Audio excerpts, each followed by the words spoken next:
Conversations across time. Conversations across time. Conversations across time. Conversations across time. Conversations across time. Conversations across time. Conversations across time. Conversations across time. Conversations across time. Conversations across time. Conversations across time. Good evening. Welcome to another episode of Conversations Across Time. We're looking forward to you joining us and listening to our discussion about immigration policies. And joining us for this discussion tonight is, again, Rabbi Stephen Wise. Thank you, Rabbi Wise. Thank you, Ms. Thank you, Ms. Crawford, Ms. Josephs. And so by way of introduction, Rabbi Wise was an advisor to President Roosevelt, very instrumental in the Jewish reform community in the United States, and someone that there were questions about because some people to the left of him thought he was too conservative. So welcome, Rabbi Wise. Thank you. Seated next to Rabbi Wise is Reich Marshal Hermann Goering, the second most powerful person in Nazi Germany. He founded the Gestapo, and he also later, after turning over the Gestapo to Himmler, founded the Luftwaffe. He was a person that was responsible for the Luftwaffe, and he was the second most powerful person in Germany, and actually he was put on trial at Nuremberg, so he's a very interesting character. Thank you for joining us, Reich Marshal. Danke. Seated next to the Reich Marshal is President Franklin Roosevelt, the 32nd President of the United States. A lot of the social programming that exists today that the right is trying to take away from us actually came about as a result of President Roosevelt. He was a wealthy man who saw that things were not right and set about to change things, and also brought this country through the Depression and the Second World War. Thank you very much for joining us, President It's my pleasure, Roosevelt. thank you. And of course, seated to my left is my co-host, Babette Josephs. Babby, welcome back. Always my pleasure. You looking forward to talking about immigration? Absolutely. So with that being said, our viewing audience knows what's going on right now in this country is a horrible policy that's been enacted of separating children from their parents at our southern border. And to that end, I'd like to ask you, President Roosevelt, how do you feel about the treatment of the immigrants or people attempting to immigrate that on our southern borders? How do you feel about the fact that they are separated, the families are being separated? I think that policy is abhorrent. It's unethical. It's despicable. Now, unfortunately, and I say unfortunately because it wasn't something that I wanted to do, but unfortunately during the Second World War we had information that a lot of the Japanese citizens, and I'm talking about citizens of the United States, but some of the Japanese citizens may have been spies for Japan. And considering what they did with the sneak attack on Pearl Harbor on December the 7th, the day of infamy, of course, we decided to inter the Japanese. But we did it in the, if you can call it, we did it in a humane way. Well, I guess comparing it to today, it would be considered humane. Absolutely. Listen, we didn't separate families. We kept the families together. We put them into a facility where they could live and flourish and eat. I mean, we provided enough for their everyday needs. The only thing we did is we separated them from the rest of the community so that they couldn't be a danger to us during the World War II. So when you did that, none of these children or their parents were placed in cages, were they? Oh, absolutely not. Did you find a lot of spies among that bunch? Well, I don't think we did find a lot of spies, but you have to understand. I mean, everybody was on edge, and if we had found even one spy, it would have been one spy too many. If they hadn't been others, yellow people or Asian people? You know, We I don't had a know. lot of Listen, Germans. we didn't inter German families, if that's what you're implying. Yeah. And it wasn't that they were yellow people either, but it's just that we had information that there could have been spies amongst them. Listen, as time wore on, and many, many years after the war, it was determined by all of the American people that maybe it wasn't the right thing to do at the time. And I'm willing to accept that now. And of course, we made our apologies to the Japanese community, and most of the Japanese Americans have served this country faithfully in the service, in the Congress. The Japanese Americans I are do part of the remember. fabric of I America. remember my own memories, because I'm old, that people would speak German on the phone, and they would be interrupted by the operators who could listen to conversations then, and they would be told to speak English. Well, we had a lot of party lines in those days, if Yes, you remember. exactly. But Right. Rabbi Wise, how does that strike you? Because to Babette's point, with the Japanese internment camps, there were no internment camps for Germans. That is true. There were none, and the possibility of German infiltration was very real. Yes, I have vivid memories of the German-American Bund, with Fritz Kuhn as the Führer wannabe. I mean, Kuhn tried to establish some sort of relationship between the United States and Germany under Hitler, but Hitler wasn't interested. And there was definitely, I believe there was some sort of attempt at a network, to influence American policy favorably towards Germany, but fortunately it didn't work out. I want to say Another thing to consider, and the Japanese Americans were primarily concentrated in California. on the West Coast. So on the West Coast. Yeah. So it was very easy to identify. Well, and they were easy to different, too. identify, So of course. it was But all does And that- they were a lot of whereas the Germans, of course, were They in the looked terror like fabric of everybody, the and United they were States, and they were all everywhere. over. Now there were Bund meetings. I remember even in Philadelphia here, there were Bund meetings out in the Northeast at Cannstatter. There were some- also plenty of Germans in this country who were Jews or Oh, dissidents. We especially- use the same, your moral high Not true ground. of Japanese. Your moral high ground, Herr Roosevelt, boggles my mind over here. It's You okay. take the moral high ground and you say they might have been spies or they were a threat to the national security.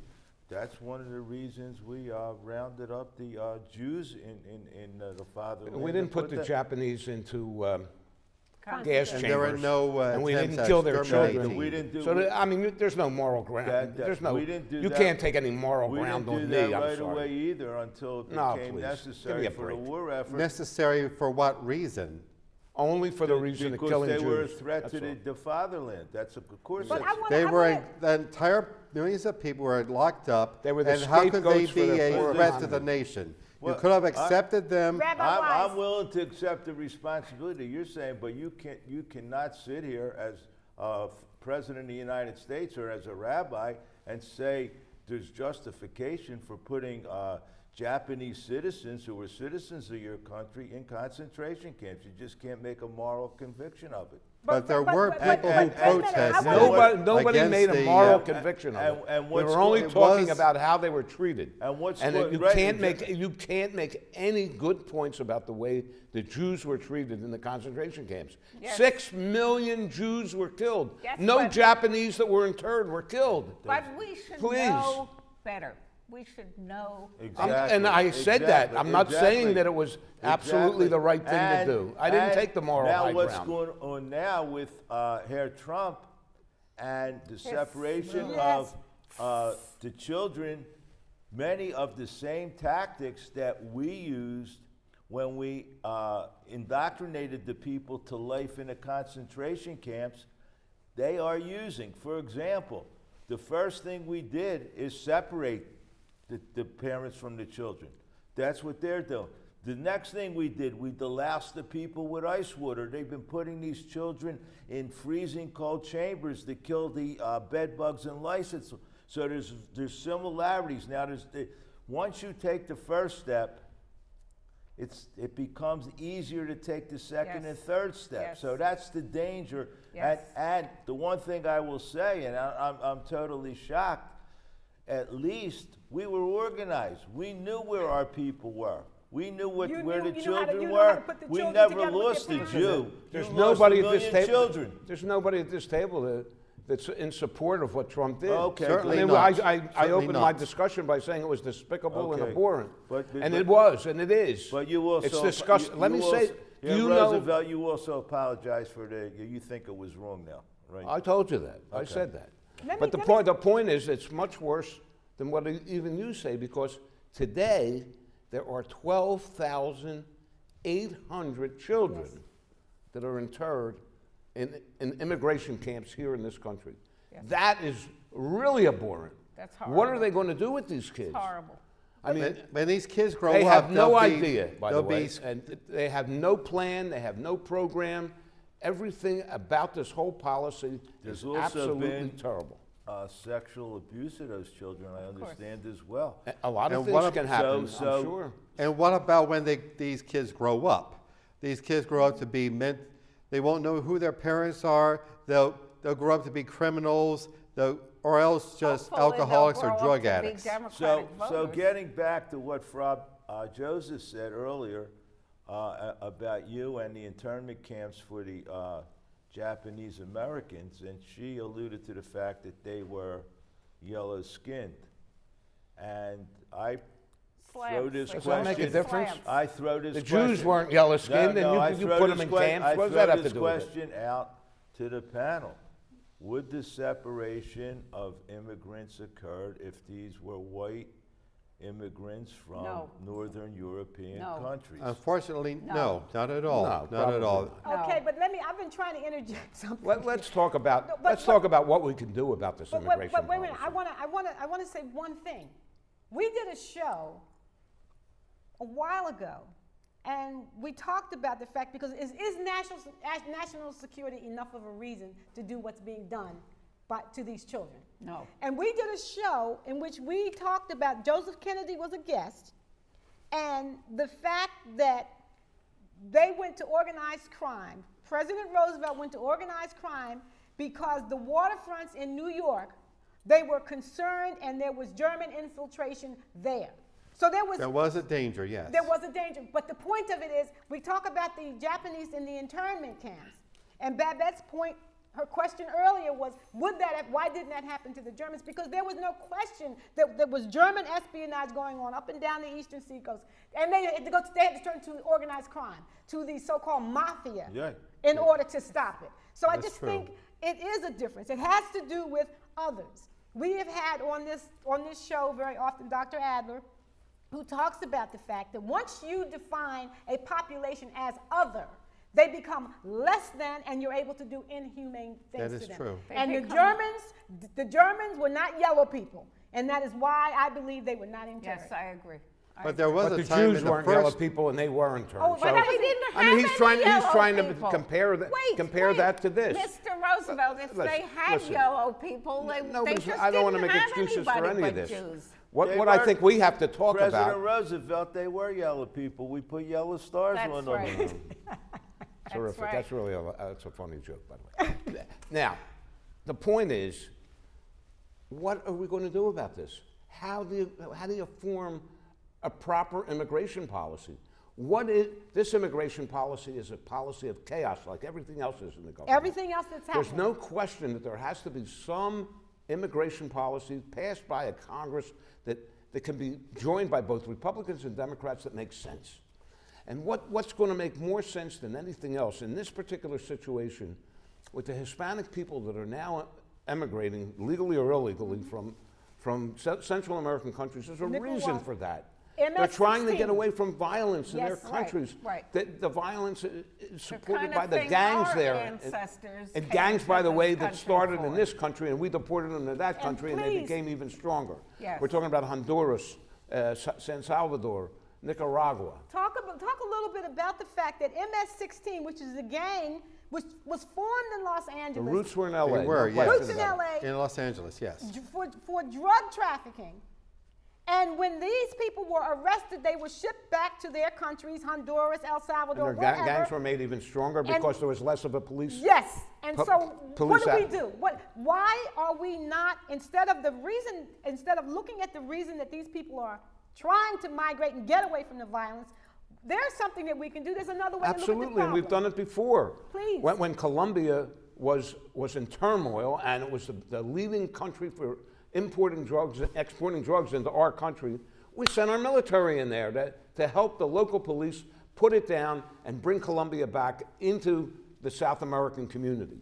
We should do the same thing. It'll cost us less to send people down there to enforce, to reinforce the police and get rid of these gangs in those countries so that it'll be a safe country to live in. We won't have to worry about immigration. Exactly. Here, Roosevelt, if you solve the immigration problem, you will have no one else to scapegoat. You'll have to go back to scapegoat. Oh, well, that'd Who be a needs shame, won't it? scapegoating? Yeah, well, but Well, you that's think not- I'm going to scapegoat the Jews? Who needs a scapegoat? Well, Only a no. dictator Give me a break. afraid of his people needs a Yeah. scapegoat. We won't have a dictator anymore if we can get this policy taken care of, because the people won't have anything to complain about.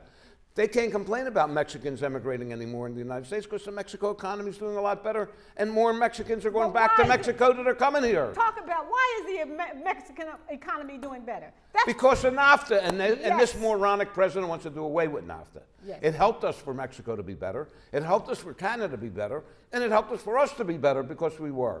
Because we lost a few manufacturing jobs that we would have lost anyway, not to Mexico, we would have lost them to Vietnam and to Sri Lanka and all the other countries that are doing all the garment work and all the manufacturing all around the world because they can do it cheaper. If you're going to bring that back to manufacturing here in this country, and you could do that, you're going to have a hard time finding people to do that work. But if you do it, then all the products in this country are going to cost a lot more, and it's going to be not beneficial to the people in this country. It's going to be a Wait till we see detriment. what these tariffs do. His economic policy is wrong-headed. It's completely wrong, putting gonna tariffs cost on us a everything, fortune. making enemies of all of our friends. It's stupid. May I And ask- hopefully within the next year and a half to 2 years, we'll be rid of this and we'll be able to move forward again as a country and a leader in the world, which we're not anymore. May I ask Air Goering, Vice Marshal Goering, Thank you. what is Duncan. what is your opinion of the way that the current president in this country, Donald Trump, is handling immigration? What's your opinion about it? I mean, as looking from the perspective of Nazi Germany. He's totally off the wall because they don't know what they're doing. They have no coordination. When we were efficient as hell. Well organized. They have no. I mean, if you're going to do it right. So all this is, to me, is symptomatic of the malaise and sickness of your entire administration. This is just a symptom, and I am sure there are other policies that are equally messed up and equally All of them. All of them. So all this shows me is they know not what they're doing. One hand, the Department of Homeland Security doesn't know what ICE is doing. ICE is the immigration police. That's what I call them. In Germany, we would call them the Gestapo. And they do not. And that's we had much more organization. Now the Fuhrer was not stable. Trust me, he wasn't stable. How long? How long was he not stable? How long? The entire time I knew him.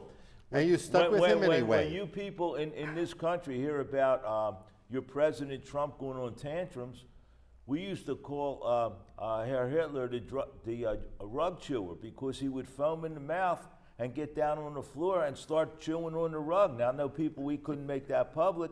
And if there were any leaks, like you had leaks, of course, we would kill the people that leaked. And you know. That would stop it. But the bottom line is, we were more efficient. The people around the Fuhrer were Absolutely. smarter and more efficient than the people around Herr Trump. Here's a big issue. I though. agree. And this is, I agree. when you talk about immigration, people forget that all of us, I mean, every one of us here at this That table is true. can trace back not that far to our grandparents or great-grandparents. Not me. maybe.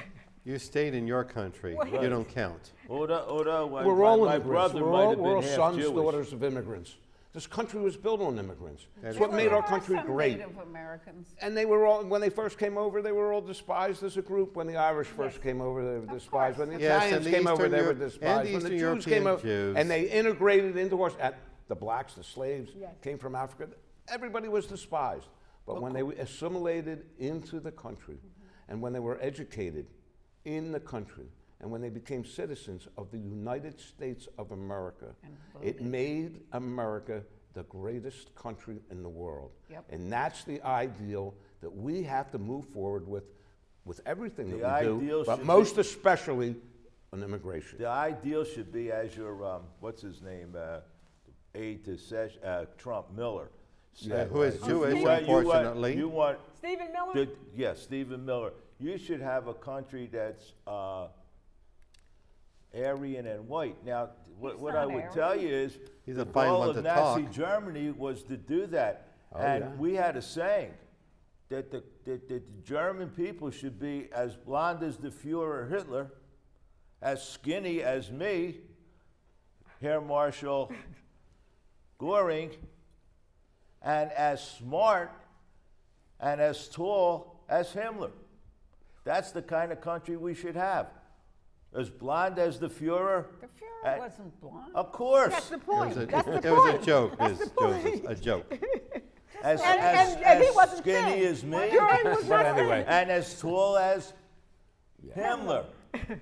Who was not tall. Who was short. So, Well, anyway, And that's what the goal has to be. It has to be smartly. It has to be done smartly.